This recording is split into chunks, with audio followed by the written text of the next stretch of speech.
Let's see this problem. A uniform electric field E 8 M per electron, ठीक है, एक electron electric field हमें देकर के रखा गया है 8 M by E volt per metre is created between two parallel plates of length 1 metre as shown in figure, where M जो है वो मास ऑफ इलेक्ट्रॉन है और ई जो है उसका चार्ज है। चलिए, an electron enters the field, तो यहाँ पे एक इलेक्ट्रॉन इंटर करता है symmetrically between the plates with a speed of 2 metre per second, तो ये 2 मीटर पर सेकेंड के साथ इंटर करता है, ठीक है। The angle of deviation of the path of electron as it comes out of the field is, तो जब ये यहां से बाहर आएगा तो हमें बताना है बच्चों कि ये कितने एंगल से डेविएट हो जाएगा, यानी इस थीटा की वैल्यू बतानी है। तो बच्चा जरा ध्यान से देखना, जब ये यहां से बाहर आएगा तो इसके पास एक वेलोसिटी इस डायरेक्शन में Vx होगी और एक ऊपर की तरफ होगी Vy, तो हम यहां से लिख सकते हैं कि बच्चों ये tan थीटा जो होगा ना वो Vy बाई Vx के क्या होगा, बराबर होगा। तो अब चलते हैं पहले यहाँ पे, हमें पता है इलेक्ट्रिक फील्ड इस डायरेक्शन में है, तो जो फोर्स लगेगा बच्चों वो कौन सी डायरेक्शन में लगेगा, ऊपर की तरफ लगेगा, क्योंकि ये इलेक्ट्रॉन है, नेगेटिव चार्ज है, तो उस पर जो फोर्स लगेगा वो ऊपर के डायरेक्शन में लगेगा, है ना। चलिए, तो उस पर फोर्स लगेगा ऊपर के डायरेक्शन में और फोर्स की वैल्यू क्या होगी, E इंटू इलेक्ट्रिक फील्ड के बराबर होगी। चलिए, अगर मैं आपसे पूछूं कि क्या ये इलेक्ट्रिक फील्ड इसकी हॉरिजॉन्टल वेलोसिटी को इंपैक्ट करेगा, नहीं करेगा, क्योंकि ये फोर्स सिर्फ वर्टिकल डायरेक्शन में है, तो इसकी वेलोसिटी भी कौन से डायरेक्शन में चेंज होगी, वो सिर्फ इस डायरेक्शन में, वर्टिकल डायरेक्शन में चेंज होगी।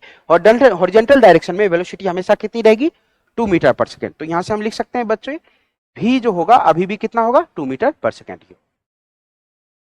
ठीक है। अब काम रहा हमारा कि यहाँ पे Vy को कैलकुलेट करना। चलिए, Vy को कैलकुलेट करने के लिए हमें सबसे पहले ये देखना पड़ेगा कि ये यहां से यहां तक जाने में इसको टाइम कितना लगा, है ना। तो चलिए टाइम कैलकुलेट करते हैं सबसे पहले, time to come out of the plate कितना हो जाएगा बच्चों, प्लेट की जो लेंथ दे करके रखी है वो 1 मीटर है और इसकी वेलोसिटी कितनी है, 2 मीटर पर सेकेंड, तो ये कितना हो जाएगा, 0.5 सेकेंड हो जाएगा, ठीक है।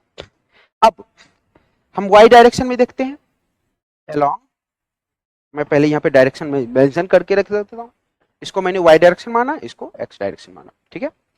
चलिए, अब y डायरेक्शन में देखते हैं, तो y डायरेक्शन में अलोंग y डायरेक्शन, सबसे पहले हम एक्सेलरेशन निकाल लेते हैं। तो एक्सेलरेशन क्या होता है, force divided by mass, force क्या होता है, चार्ज इंटू फील्ड, फील्ड हमें दे करके रखा गया है 8 m बाई ई, तो ये तो फोर्स हो गया डिवाइडेड बाय मास, तो ये ई से ई और m से m कैंसिल हो गया, तो this is equal to 8 metre per second square. Acceleration निकल गया तो हम वहां पे Vy निकाल सकते हैं, we can write Vy is equal to uy plus acceleration along y direction into time t। हमें पता है y डायरेक्शन में इनिशियल वेलोसिटी 0 है, तो uy अपना कितना है, 0, तो Vy is equal to ay into T, ay की वैल्यू 8 है और टाइम की वैल्यू है 0.5, तो this is equal to 4 metre per second, है ना। तो Vy की वैल्यू निकल गई बच्चों, तो अब यहां से हम tan थीटा कैलकुलेट कर सकते हैं, tan theta is equal to Vy by Vx, Vy की जो वैल्यू है वो 4 है, Vx की जो वैल्यू है 2 है, तो दिस इज इक्वल टू 2, तो यहां से हम थीटा हम कितना कह सकते हैं, theta is equal to tan inverse 2, ठीक है। तो हम यहां से थीटा की वैल्यू tan इनवर्स 2 निकाल सकते हैं।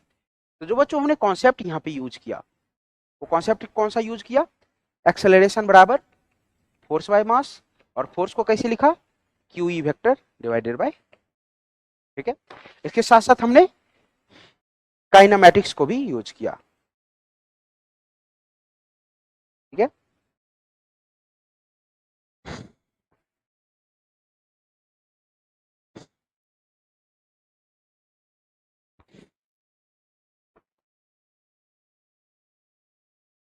Let's see this problem.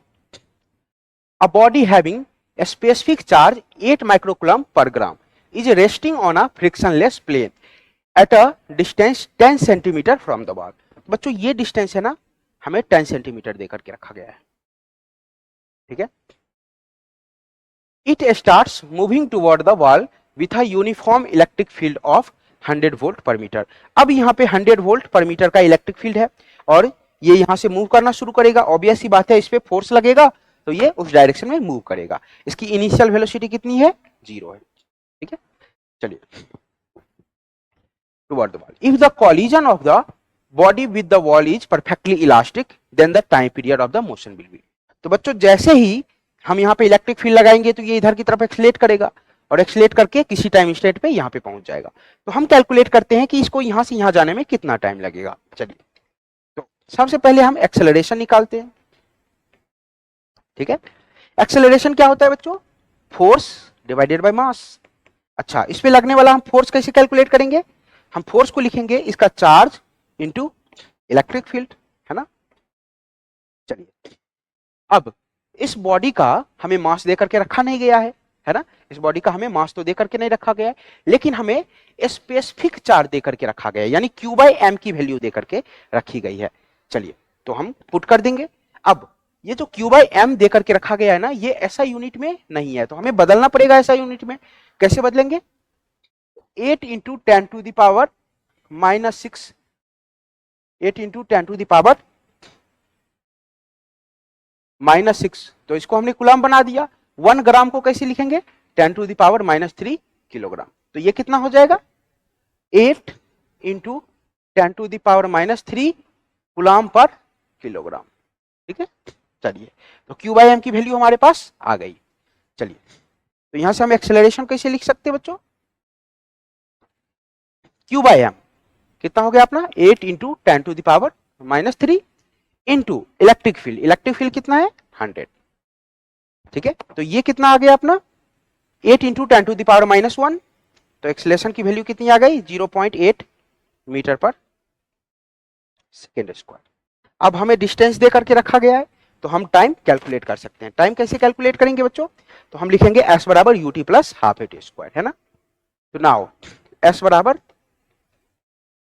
ut plus half A T square, हमें पता है इनिशियल वेलोसिटी कितनी है 0, s की वैल्यू है 10 सेंटीमीटर यानी कि 0.5